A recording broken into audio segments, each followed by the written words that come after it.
예배 자리에 함께 해주신 부활의 성도 여러분, 반갑습니다. 오늘도 신령과 진정으로 예배하는 귀한 시간 됐으면 좋겠습니다. 우리 진솔하게 고백의 기도를 드리면서 예배 시작합니다. 다 같이 기도하겠습니다.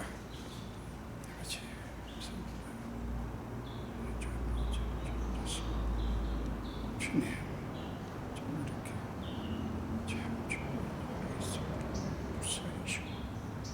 예수의 피로 예수의 보혈로 적셔주사 깨끗게 정결케 하게 있어주시옵소서.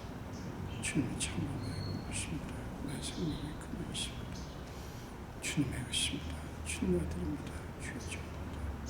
주님이 오늘 마음과 주님의 역사가 되어주시고 주의 영광을 나타내주옵소서. 좋으신 주님, 주님 사랑합니다. 주님 바라봅니다.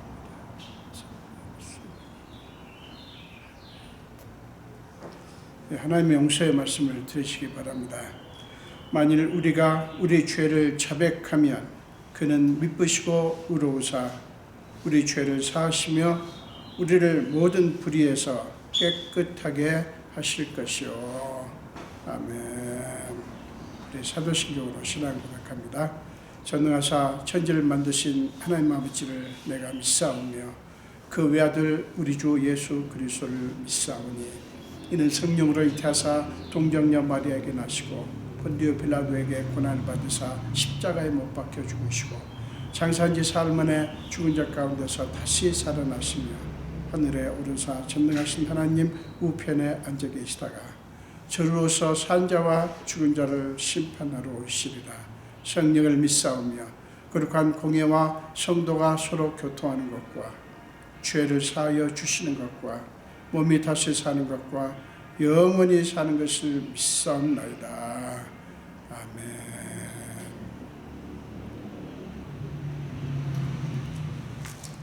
우리 찬송하시겠습니다. 새 찬송가 81장이고요. 통일 찬송가 452장입니다. 새 찬송가 81장, 통일 찬송가 452장. 주는 귀한 법에 참 기쁨의 근원, 참된 내 친구. 우리 함께 찬송하시겠습니다. 주는 귀한 법에 참 기쁨의 근원, 참된 내 친구, 갈급한 내 마음 주를 사모하여 목이 탑니다. 의미 없는 어린 양 그 품 안에 괴로움 없어 더 바랄 것 없네. 주의 품에 안겨 편히 쉬는 너를 누가 해치려. 땅이 흔들리고 모두 떨지라도 겁낼 것 없네. 죄와 지옥 물결이 우리들을 덮치어도 주는 피난처라.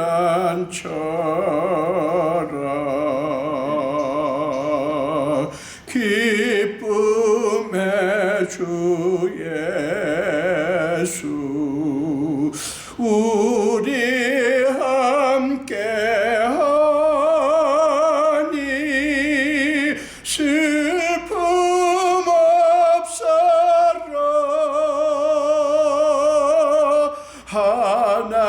하나님의 자녀 폭풍 속에서도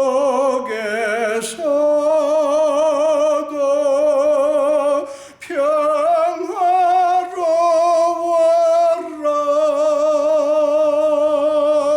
무슨 일을 만나도 주 안에는 기쁨이 있네. 주는 나의 보배. 아멘.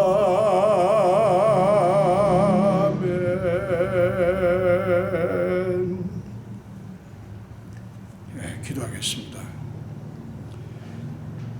예수님 감사합니다. 우리가 무엇이간데 오늘도 우리를 예배의 자리로 부르셨습니까? 이것보다 큰 사랑, 큰 축복이 없는 것을 믿습니다. 예배케 하신 주님, 이 자리에 주님을 마음껏 모십니다. 성령님 이 자리에 충만하시고 우리를 받아주시고 우리를 어루만져 주옵소서. 이렇게 예배 드리러 주님의 전에 나왔지만 우리의 자신을 바라보면서 우리는 하나님 앞에 고백할 수밖에 없습니다. 우리는 지난 한 주간도 알게 혹은 모르게 하나님 앞에 많은 죄를 범했습니다. 우리가 하나님의 아들이고 딸인데 하나님의 자녀답지 못하게 생각도 하고 말도 하고 행했음을 고백합니다. 세상 사람들과 다르지 않고 세상의 관점과 다르지 않고 분명히 하나님의 자녀인데 세상 사람들과 똑같이 생각하고 행했음을 고백합니다. 우리는 하늘나라의 백성이요 특별히 구별된 하나님의 사랑하는 백성인데 우리는 거기서 자존감을 찾는 것이 아니라 세상의 것에서 소유와 명예와 세상의 것들에서 자존감을 찾으려고 했던 것도 고백합니다. 우리를 불쌍히 여기시고 예수의 피로 우리를 적셔주사 정결케 깨끗게 씻어 주시옵소서. 그래서 오늘도 주님이 말씀하신 대로 우리가 신령과 진정으로 예배하는 귀한 예배가 되게 하여 주옵소서.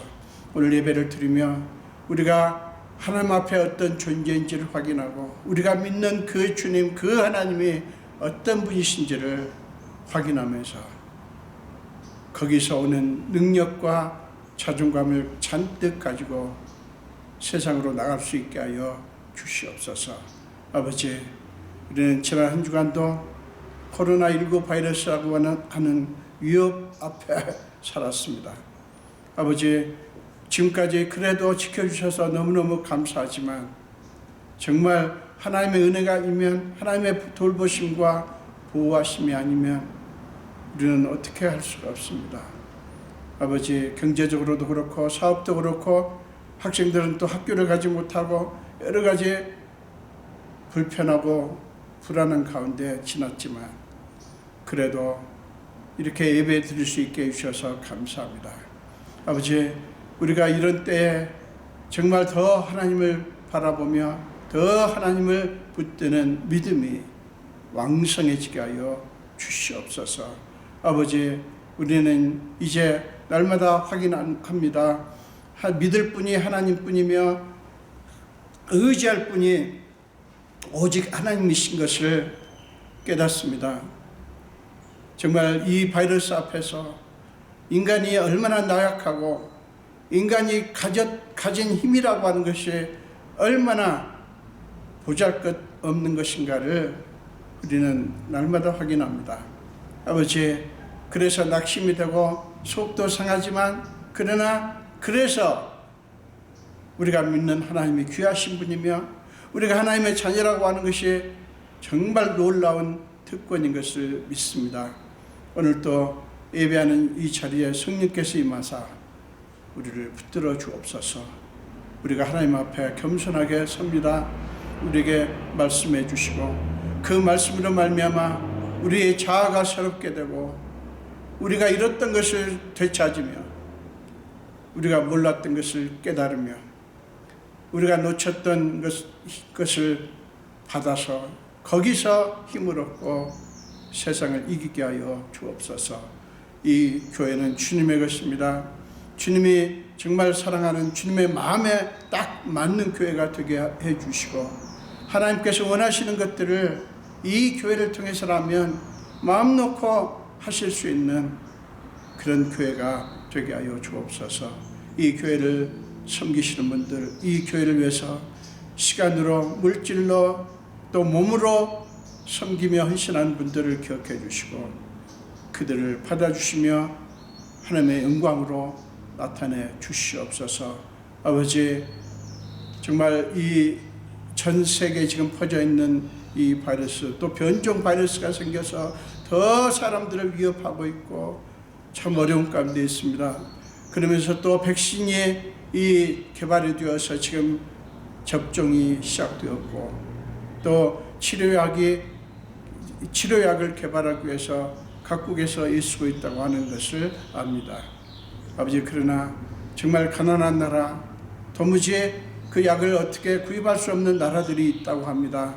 그들을 불쌍히 여기시고 전 세계 모든 사람들이 백신 접종을 받을 수 있도록 은총 베풀어 주시옵소서.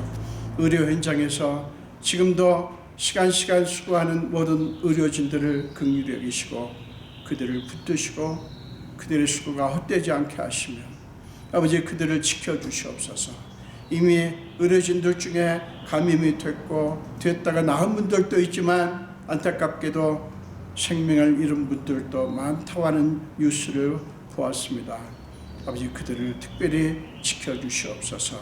아버지, 우리 성도들의 삶을 아시는 주님께서 특별한 방법으로 긍휼히 여기시고 은총 베풀어 주시옵소서.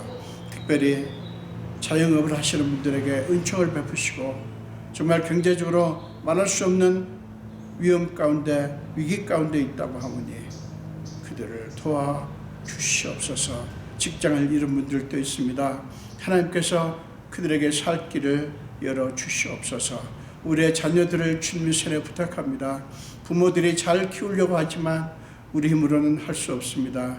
하나님께서 지켜 주시옵소서.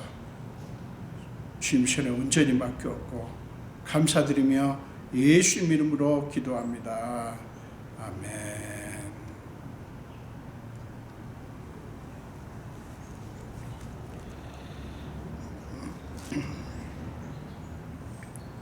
우리 사무엘 하사 15장에서 보겠습니다.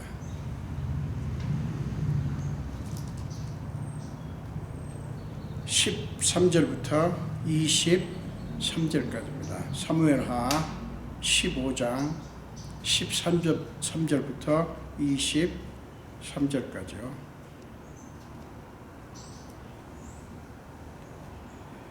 우리 한 목소리로 함께 읽겠습니다. 전령이 다윗에게 와서 말하되 이스라엘의 인심이 다 압살롬에게로 돌아갔나이다 한지라. 다윗이 예루살렘에 함께 있는 그의 모든 신하들에게 이르되 일어나 도망하자. 그렇지 아니하면 우리 중 한 사람도 압살롬에게서 피하지 못하리라. 빨리 가자. 두렵건대 그가 우리를 급히 따라와 우리를 해하고 칼날로 성읍을 칠까 하노라. 왕의 신하들이 왕께 이르되 우리 주 왕께서 하고자 하시는 대로 우리가 행하리이다. 보소서 당신의 종들이니이다 하더라. 왕이 나갈 때에 그의 가족을 다 따르게 하고 후궁 10명을 왕이 남겨두어 왕궁을 지키게 하니라. 왕이 나가매 모든 백성이 다 따라서 벤메르하게 이르러 멈추어 서니 그의 모든 신하들이 그의 곁으로 지나가고 모든 그렛 사람과 모든 블렛 사람과 및 왕을 따라 가드에서 온 모든 가드 사람 600명이 왕 앞으로 행진하니라. 그때 왕이 가드 사람 이때에게 이르되 어찌하여 너도 우리와 함께 가느냐? 너는 쫓겨난 나그네이니 돌아가서 왕과 함께 네 곳에 있으라. 너는 어제 왔고 나는 정처 없이 가니 오늘 어찌 너를 우리와 함께 떠돌아다니게 하리요. 너도 돌아가고 내 동포들도 데려가라. 은혜와 진리가 너와 함께 있기를 원하노라 하니라. 이때가 왕께 대답하여 이르되 여호와의 살아계심과 내 주 왕의 살아계심으로 맹세하옵나니 진실로 내 주 왕께서 어느 곳에 계시든지 사나 죽으나 종도 그곳에 있겠나이다 하니 다윗이 이때에게 이르되 앞서 건너가라 하매 가드 사람 이때와 그의 수행자들과 그와 함께한 아이들이 다 건너가고 온 땅 사람이 큰 소리로 울며 모든 백성이 앞서 건너가매 왕도 기드론 시내를 건너가니 건너간 모든 백성이 광야길로 향하니라. 아멘. 네, 한 번 더 기도하겠습니다. 예수님, 부족한 종이 오늘도 두렵고 떨리는 마음으로 주님의 말씀을 들고 주님 앞에 그리고 주님의 사랑하는 자녀들 앞에 섭니다. 저는 죄인입니다. 순종하고 말씀을 들었사오니 주께서 제 입술을 친히 붙드시고 사용하사 주께서 친히 말씀하여 주옵소서. 주님의 손에 온전히 맡겼고 예수 이름으로 기도합니다. 아멘.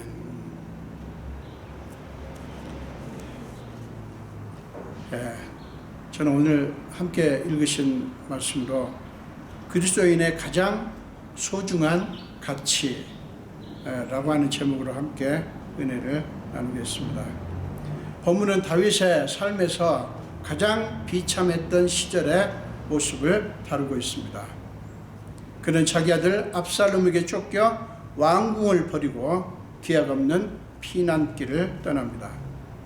성경은 그가 직면한 급박한 상황에 대해서 이렇게 언급합니다. 전령이 다윗에게 와서 말하되 이스라엘의 인심이 다 압살롬에게로 돌아갔나이다. 다윗이 예루살렘에 있는 그의 모든 신하들에게 이르되 일어나 도망하자. 그렇지 아니하면 우리 중 한 사람도 압살롬에게서 피하지 못하리라. 빨리 가자. 두렵건대 그가 우리를 급히 따라와 우리를 해하고 칼날로 성읍을 칠까 하노라. 여러분, 그 장면이 상상이 되시죠? 그는 지금 혼비백산 상태, 그야말로 정신이 빠진 상태에 있습니다. 이스라엘의 인심이 다 압살롬에게로 돌아갔다는 말을 듣고 그의 자아는 완전히 무너지고 산산조각이 났습니다. 이성적이고 합리적으로 생각할 마음의 여유도 없고요, 왕으로서의 체면을 차릴 여유도 없습니다. 그는 더 이상 용맹을 떨치던 용사도, 나라를 반석 위에 올려놓은 업적을 남긴 왕의 모습도 아닙니다. 그는 그저 완전히 발가 벗겨진 한 사람, 온갖 포장을 다 벗은 한 인간일 뿐입니다. 자아가 무너지면 자기 자신을 떠받쳐주던 기반, 그것이 무너지면 작은 문제도 산더미만하게 느껴지지 않습니까? 다윗은 지금 너무 놀라 상황을 냉철하게 분석하고 이 문제를 어떻게 대처해야 할지 신하들과 의논할 엄두도 내지 못합니다. 그저 재빨리 도망하자고 외칩니다. 전혀 용사답지도 않고 왕답지도 않죠. 그리고 지금까지의 어떤 다윗의 모습과도 판이하게 다릅니다. 심지어는 사울 왕에게 쫓겨 이리저리 도망 다닐 때의 다윗과도 다릅니다. 지금 다윗은 하나님을 생각할 여유조차 없고요, 따라서 기도할 엄두도 내지를 못합니다. 과거에 그는 블레셋의 공격이 코앞에 닥친 절박한 상황 앞에서도 서두르지 않고 당황하지 않고 하나님께 기도했던 다윗입니다. 사무엘하서 5장을 비롯하여 여러 군데 나오죠. 그래서 하나님의 응답을 받고 백성들에게 하나님의 인도하심을 경험하게 했던 위대한 영적인 지도자였어요. 그런 경우가 한두 번이 아니었죠. 그러나 지금 다윗의 모습을 보세요. 인간적으로 얼마나 나약한 모습입니까? 사람들은 이런 모습을 다른 사람에게 보이기 싫어하죠. 그렇죠? 여러분의 이런 약한 모습, 나약한 모습을 보이기 싫어하잖아요. 그래서 어떻게 하든지 그것을 감추려고 합니다. 그게 인간의 본성이겠죠. 그런데 다윗은 그러지 않습니다. 제가 계속 또 말씀드릴 기회가 있겠지만 사실은 영적으로 보면요, 자기 연약함을 감추는 것이 영적으로는 그리 좋은 게 아니에요. 다윗은 그것을 감추지 않습니다. 사랑하는 여러분, 다윗의 이런 모습에 대해서 어떻게 생각하십니까? 여러분의 지도자가 이런 사람이라면 여러분은 어떻게 생각하시겠어요? 이런 지도자를 믿고 따르시겠습니까? 지도자는 강해야 한다 라는 논리가 이 세상에 그리고 사람들 뇌리에 가득합니다. 이 논리는 그리스도인들에게도 마찬가지고요, 교회 안에도 마찬가지죠. 기독교가 기독교다우려면 강해야 한다 라고 주장합니다. 기독교가 기독교다우려면 강해야 한다. 강해야 사람들이 그 기독교 진리를 믿고 예수를 믿게 된다. 그런 논리가 교회 안에 팽배하고요. 그래서 교회마다, 교회 지도자들마다 강함을 추구합니다. 여러분, 교회와 교회 지도자들이 생각하고 추구하는 강함이라는 게 어떤 것입니까? 이거 별로 어렵지 않죠? 왜 어렵지 않습니까? 세상 논리와 너무 똑같아요. 세상에서 강하다고 하는 것을 교회에서도 강함으로 추구를 하고요. 예컨대 교회는 교인이 많아야 된다. 그래서 예산도 많아야 된다. 그리고 교회 안에 많은 그런 좋은 프로그램들이 있어야 된다. 교회 건물도 좋아야 되고 화려해야 되고 등등. 그리고 목회자도 적어도 박사학위를 가진 사람이어야 되고 용모나 또 설교나 이런 것도 뛰어나야 된다. 어쨌든 그게 전혀 틀렸다고 말할 수는 없겠지만 안타깝게도 세상에서 주장하는 강함의 원리와 교회에서 교회 지도자들이 추구하는 강함의 원리가 전혀 다르지 않다고 하는 사실을 여러분 부정할 수 있을까요? 교회가 어지간한 어떤 크기와 그런 규모가 되면 목회자를 청빙할 때도요, 학위가 있어야 돼요. 박사학위. 이렇게 말하면 참 이게 제가 박사학위가 없어서 이런 말 한다라고 얘기할 수 있을지 모르지만, 여러분 박사학위를 가진 목회자는 무조건 나쁩니까? 그런 뜻이 아니죠. 근데 주된 관심사가 세상에서 좋다 혹은 세상에서 강하다고 하는 것과 너무 똑같다는 사실이에요. 하나님의 교회가 성경에서 가르치는 강함의 원리, 성경에서 가르치는 강함의 원리가 뭡니까? 약할 때 주님이 우리의 강함이 되심으로 우리가 강하게 되는 거예요. 복음성가에도 그런 게 있잖아요. 약할 때 강함 되시네. 약할 때 강함 되시네. 그런데 마치 그것을 통째로 부정하는 것과 같은 그런 모습이 교회 안에 그리고 그리스도인들 안에 많다고 하는 것을 부정할 수가 없어요. 자, 보세요. 다윗은 후궁 10명만 남겨두고 왕궁을 빠져나갑니다. 그러는 왕과 신하들의 모습을 한번 상상해 보십시오. 18절은 그들 숫자가 대략 600명 정도다라고 증언을 합니다. 다윗을 따르는 백성들이 그만큼 적었다고 하는 것을 보여주는 것이죠. 이런 모습에서 누가 미래의 소망을 볼 수가 있겠어요? 다윗의 미래에 소망이 있어 보입니까? 이 다윗 왕의 미래가 소망이 있다고 보입니까?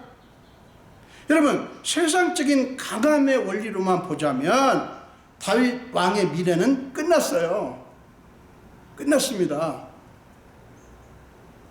희망이라고 하는 눈곱만큼도 찾을 수가 없어요. 희망이라고는 아예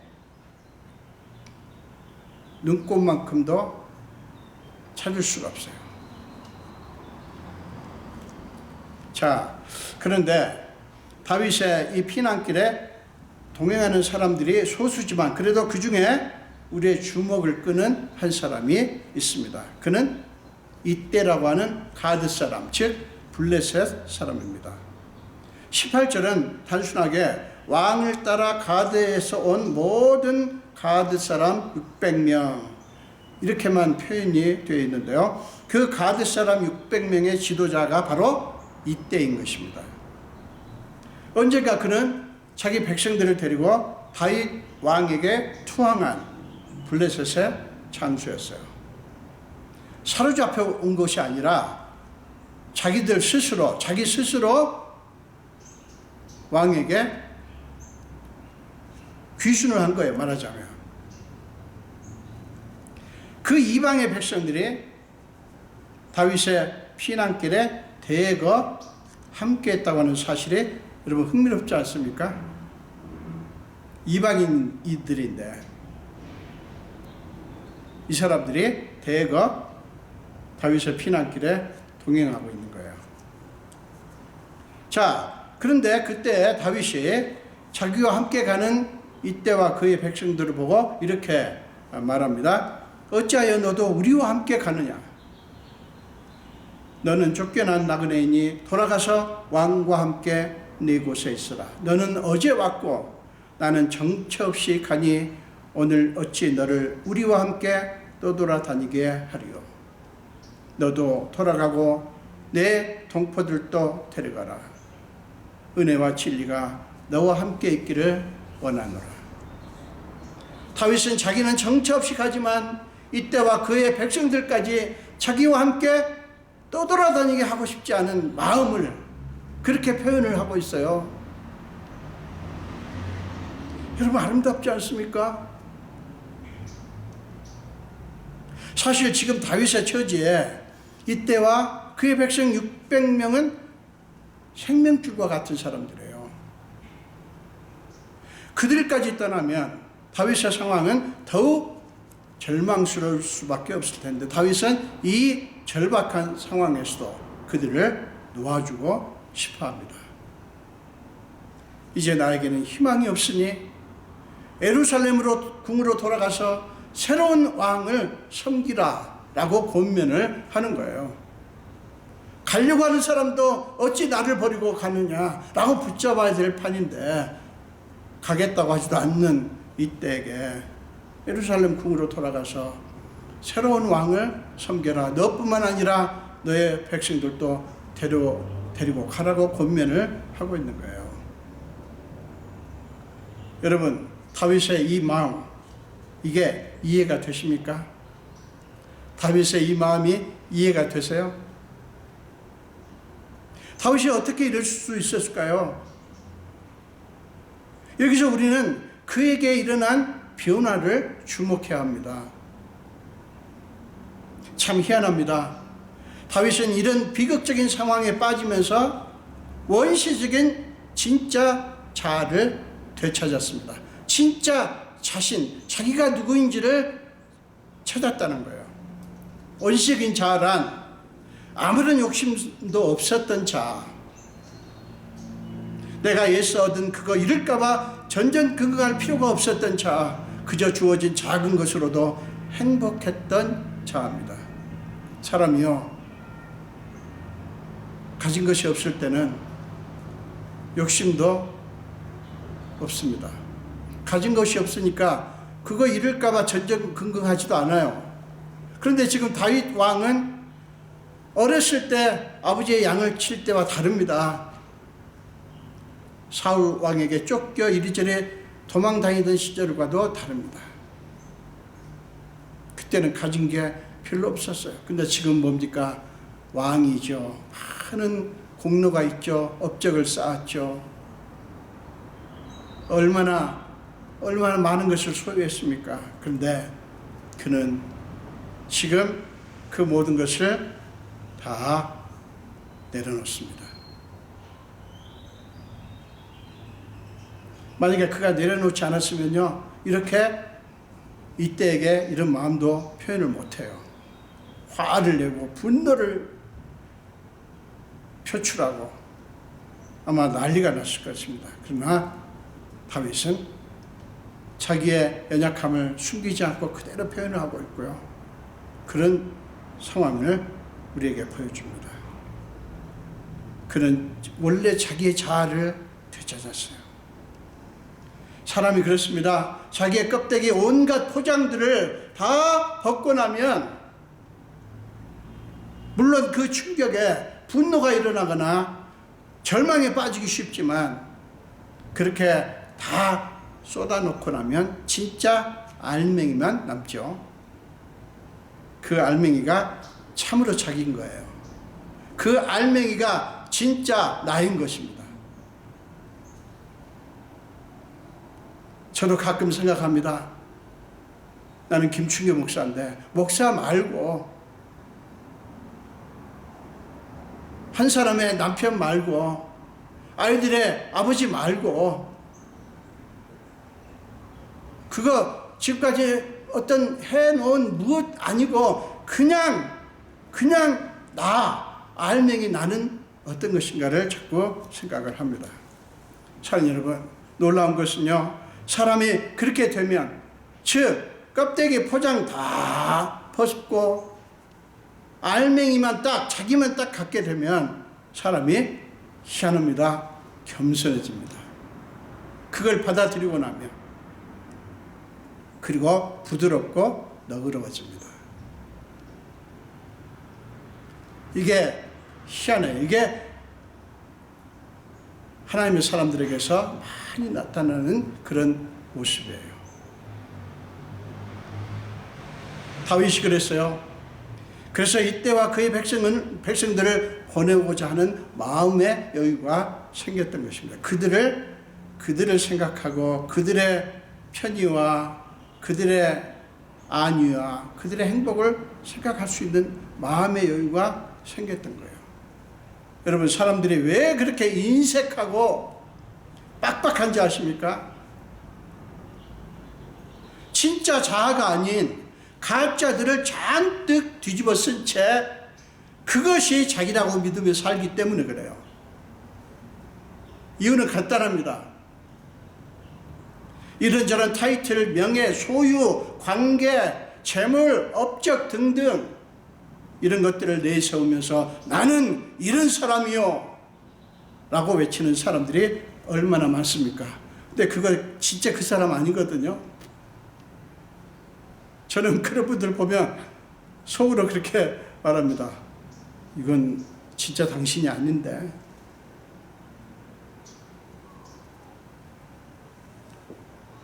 진짜 자기가 아니기 때문에 그런 사람들은 다른 사람의 처지나 고통을 돌아볼 여유가 없어요. 관심 자체가 없어요. 안 갑니다. 사람이 나빠서가 아니라 자기가 가짜들을 뒤집어 쓰고 있기 때문에 그런 눈이 아예 없는 거예요. 그런 마음도 없고요. 온통 자기 자신에게만 집중하고 자기 자신 중심으로 모든 것을 봅니다. 자기 본이에요. 자기가 좋으면 좋은 거고 자기가 나쁘면 나쁜 거예요. 정부가 자기한테 편하게 해주면 좋은 정부고요. 나쁘게 해주면, 불편하게 해주면 나쁜 정부인 거예요. 자, 다윗의 말을 듣고 이때는 어떻게 반응을 합니까? 21절 보세요. 여호와의 살아계심과 내 주 왕의 살아계심으로 맹세하옵나니 진실로 내 주 왕께서 어느 곳에 계시든지 사나 죽으나 종도 그곳에 있겠나이다 라고 고백을 합니다. 여러분, 이때 이 고백에서 뭔가 다른 사람 어떤 누구의 목소리가 들리는 것 같지 않습니까? 룻의 목소리입니다. 룻기 1장 16절에 보면 룻이 이렇게 말하죠. 이제 나오미가 모압으로 갔다가 거기서 남편 잃고 두 자식이 잃고 이제 두 며느리만 남았는데 이제 베들레헴으로 돌아오려고 하다가 나오미가 그 며느리들을 돌아가게 하죠. 그때 룻이 이렇게 고백합니다. 내게 어머니를 떠나며 어머니를 따르지 말고 돌아가라 강권하지 마옵소서. 어머니께서 가시는 곳에 나도 가고 어머니께서 머무시는 곳에서 나도 머물겠나이다. 어머니의 백성이 나의 백성이 되고 어머니 하나님이 나의 하나님이 되시리니. 두고두고 깊은 울림을 주는 고백 아닙니까? 이때의 고백에서 우리는 룻의 고백이 생각나요. 날 수밖에 없어요. 원래 이스라엘 백성도 아니었던 그가 어떻게 그럴 수 있었을까요? 무엇이 그를 그렇게 하도록 만들었을까요? 다윗이 사정한 거 아니잖아요. 다윗이 강제로 그렇게 해 주기를 협박한 게 아니잖아요. 그리고 단순히 인간적인 의리 때문도 아니었어요. 그것은 이방 여인인 룻이 그랬듯이 이때도 다윗과 함께 하시는 하나님을 보았기 때문이에요. 비록 나오미가 그렇게 남편 잃고 두 자식 잃고 아들 잃고 비참한 상태에 빠져 있지만 그럼에도 불구하고 룻이 자기 시어머니에게 함께 하시는 하나님을 본 것처럼 이때도 마찬가지였다는 것입니다. 다윗이 잘 나갈 때만이 아니라 지금 이렇게 비참한 상태에 있을 때에도 이때는 그런 다윗에게서 하나님의 임재를 보았던 것입니다. 이것은 단순히 인간의 노력이나 결심으로 될 일이 아니에요. 하나님의 특별한 역사하심과 특별한 간섭하심의 결과라고밖에 말할 수 없어요. 룻도 마찬가지입니다. 사랑하는 여러분, 이것이 믿음입니다. 모든 것 속에서 그것이 밝음이든지 짙은 어둠이든지 상관없이 거기서 하나님의 임재를 보는 것이 믿음이라고요. 창세기 1장 2절에 이런 말씀이 나오죠. 땅이 혼돈하고 공허하며 흑암이 깊음 위에 있고 하나님의 영은 수면 위에 운행하시니라 라고 말씀합니다. 천지 창조 전에도 그렇지만 오늘날에도 우리를 둘러싼 상황이 혼돈과 공허와 흑암으로 가득할 때가 있다고요. 그러나 하나님의 영은 그런 상황 위에 여전히 움직이고 계시다고 하는 사실을 창세기 1장 2절 말씀은 우리에게 보여주는 거예요. 여러분, 참 믿음의 사람은 혼돈과 공허와 흑암의 상태에서도 하나님의 임재와 하나님의 역사하심을 바라봅니다. 그것이 현재 어둠과 아픔을 극복할 수 있는 능력이 됩니다. 여러분에게 그 능력이 있기를 축원합니다. 사랑하는 여러분, 여러분이 어떤 사람을, 어떤 누군가를 가치 있다, 저 사람 참 가치 있는 사람이다 라고 본다면 그것은 무엇 때문입니까? 여러분은 세상 것과 다른 가치 기준을 갖고 계십니까? 여러분, 세상의 가치 기준은 뭐죠? 아까 강함의 원리 말씀드렸지만 별로 어렵지 않죠? 세상의 가치 기준은 뻔해요. 그 사람이 잘 나가면 그 사람 가치 있는 거고요. 그 사람이 하는 일마다 실패하고 된 일이 없으면 가치 없게 보는 거예요. 여러분, 누가 폭삭 망한 사람을 보고 그 사람에게 여전히 가치 있다고 믿겠어요? 그런 사람 전혀 가치가 없죠. 여러분, 그게 세상의 가치 기준이에요. 그렇다면 우리 크리스천들도 그 세상의 가치 기준을 받아들여야 합니까? 우리 그리스도인들이 세상의 그 가치 기준대로 살아야 합니까? 이때는 다윗의 가치를 하나님이 그와 함께 하시는 것, 하나님이 그와 함께 하시는 것에서 찾았습니다. 다윗이 잘 나갈 때만이 아니라 전혀 그렇지 않을 때에도 하나님이 함께 하신다는 것을 믿고 그것 때문에 다윗을 가치 있는 사람으로 봤다는 거예요. 사랑하는 여러분, 이것은 참 믿음의 사람은 하나님을 어떤 하나님으로 바라봐야 하는가라는 질문을 우리에게 던집니다. 왜냐하면 그 질문에 대한 답에 따라서 다르게 보기 때문에. 어떤 사람의 가치를 무엇에서 찾아야 하는가 하는 문제는 바로 하나님이 어떤 분이시고 어떻게 역사하시는가 하는 하나님의 방식을 이해하는 문제와 밀접하게 연관이 되어 있어요. 호세아 6장 1절과 2절을 보십시오. 호세아 6장 1절과 2절입니다. 제가 읽겠습니다. 여호와께서 우리를 찢으셨으나 도로 낫게 하실 것이요 우리를 치셨으나 싸매어 주실 것입니다.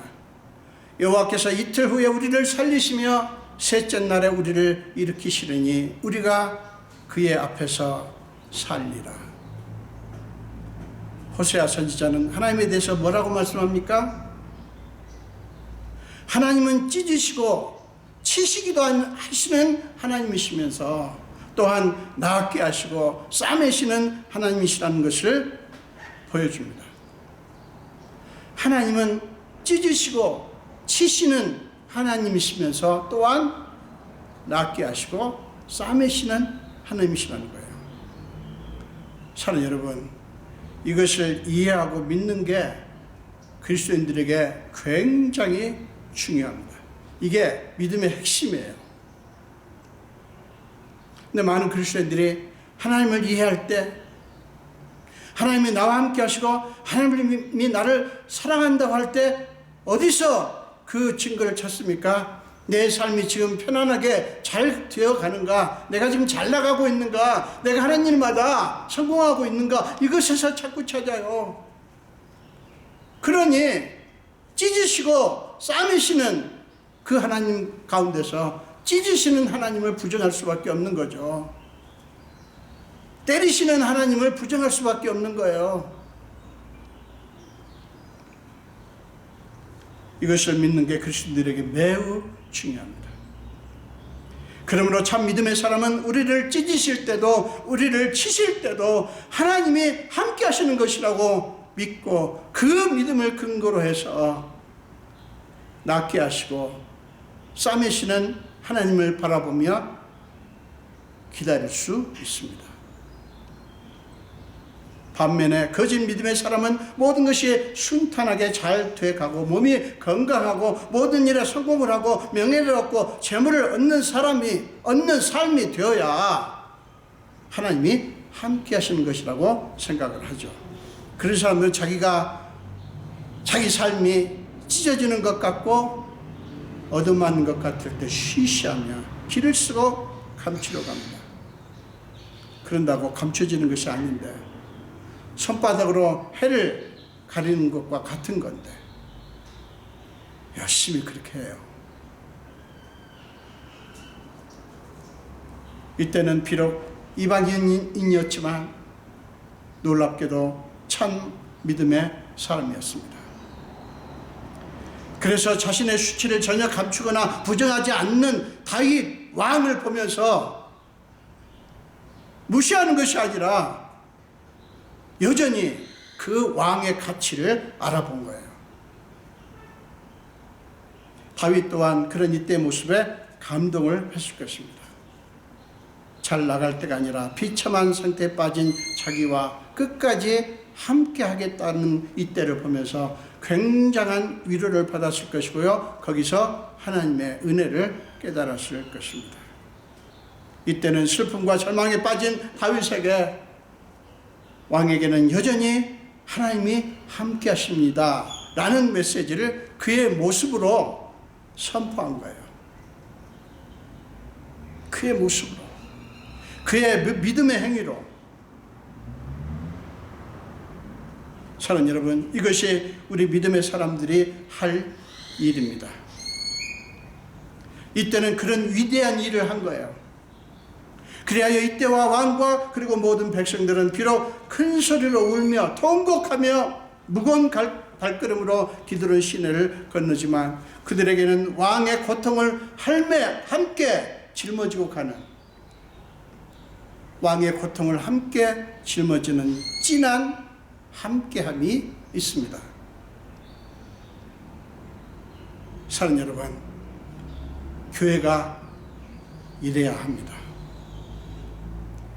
교회 공동체가, 신앙 공동체가 이래야 합니다. 그렇다면 우리 교회는 어떨까요? 우리 교회는 다른 사람의 아픔을 함께 짊어지고 그저 함께 모여서 예배드리는 그런 것이 아니라 심정으로, 마음으로 함께하는 그런 깊은 함께함이 있을까요? 사랑하는 여러분, 여러분이 누군가와 함께하고 있다면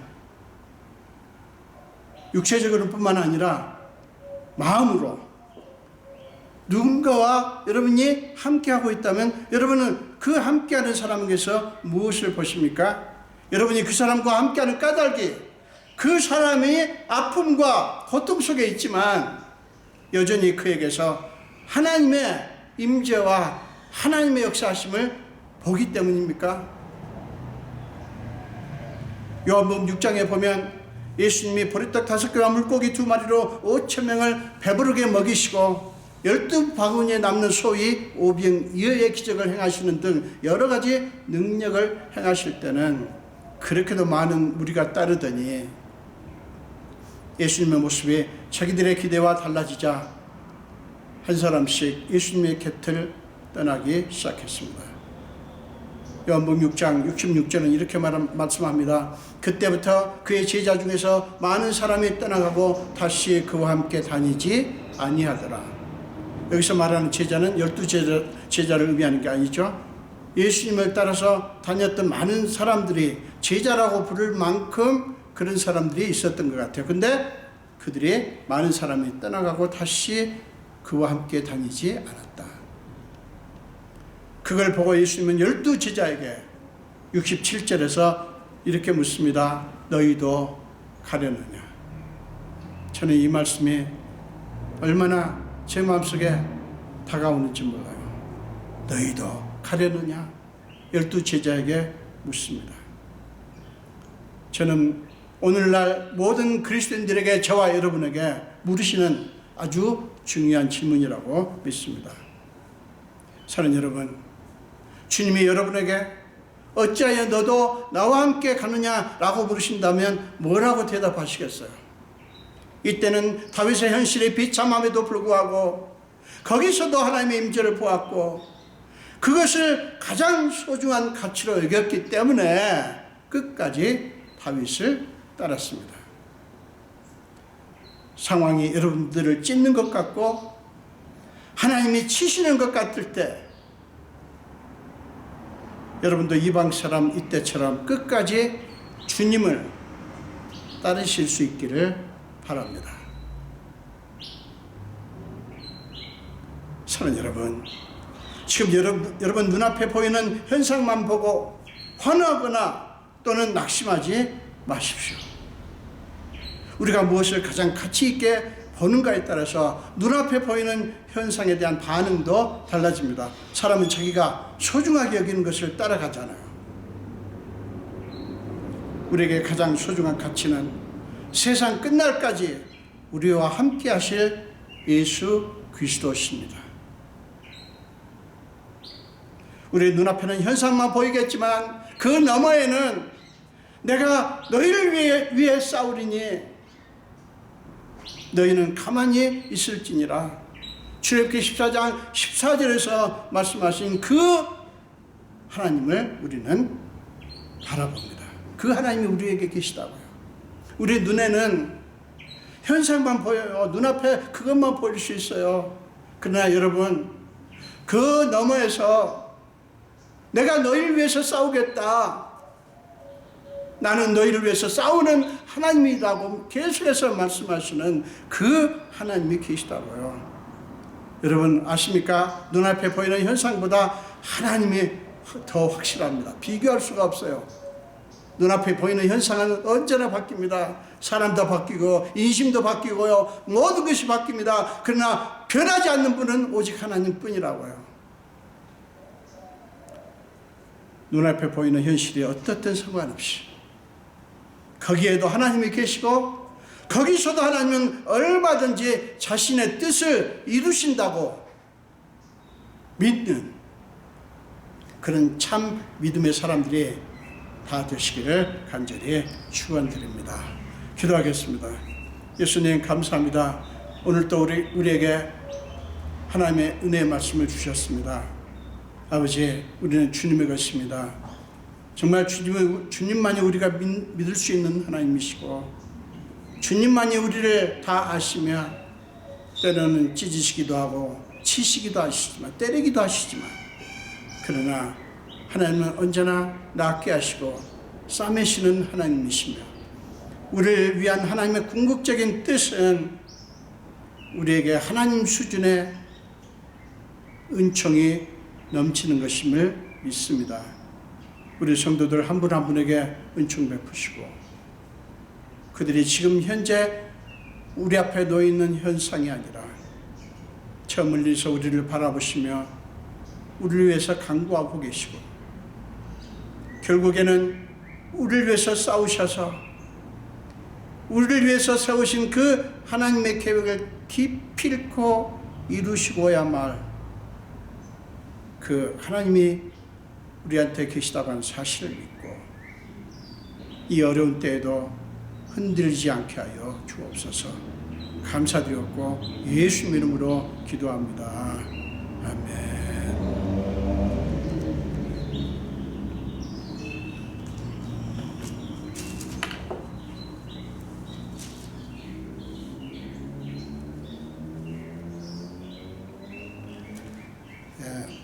오늘도 특별한 광고는 없고요. 계속해서 저희를 위해서 기도해 주시기를 부탁을 드립니다. 1차, 2차 코로나 백신을 맞고 갈 수 있도록 여러분들이 계속 기도해 주시기를 부탁을 드립니다. 우리 마지막 찬송 함께 하시겠습니다. 일어나셔서 새 찬송가 374장이고요. 통일 찬송가는 423장입니다. 새 찬송가 374장 그리고 통일 찬송가 423장입니다. 나의 믿음 약할 때 주가 붙드네, 마귀 나를 꾀일 때 주가 붙드네. 우리 함께 찬송하시겠습니다. 나의 믿음 약할 때 주가 붙드네, 마귀 나를 꾀일 때 주가 붙드네. 나를 붙드네 나를 붙드네 사랑하는 나의 주 나를 붙드네 우리 구주 아니면 서지 못하네 나의 사랑 식을 때 주가 붙드네 나를 붙드네 나를 붙드네 사랑하는 나의 주 나를 붙드네 나를 귀히 보시고 항상 붙드네 구원 얻은 사람을 항상 붙드네 나를 붙드네 나를 붙드네 사랑하는 나의 주 나를 붙드네 나의 영혼 약할 때 주가 붙드네 피를 흘려 샀으니 주가 붙드네 나를 붙드네 나를 붙드네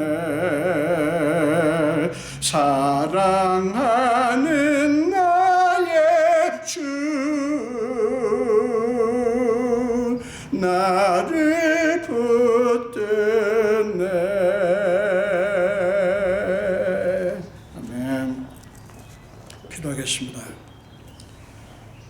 지금은 우리 주 예수 그리스도의 크신 은혜와 하나님 아버지의 지극하신 사랑하심과 우리 삶 속에 기꺼이 들어오셔서 우리의 모든 무거운 짐과 연약함을 다 짊어지시고 날마다 우리 위해서 단식함으로 간구하시는 성령님의 감화 감동 역사하심이 오늘 예배를 드리며 특별히 말씀을 듣고 이제 하나님께서 함께 하시고 역사하실 것에 가장 소중한 가치를 두고 그 하나님을 끝까지 바라고 끝까지 붙들고 오늘 이때처럼 하나님을 따르기로 작정하는 우리 성도들 머리 위에와 우리 온 교회 위에 지금부터 영원토록 함께 하시기를 간절히 축원하옵나이다.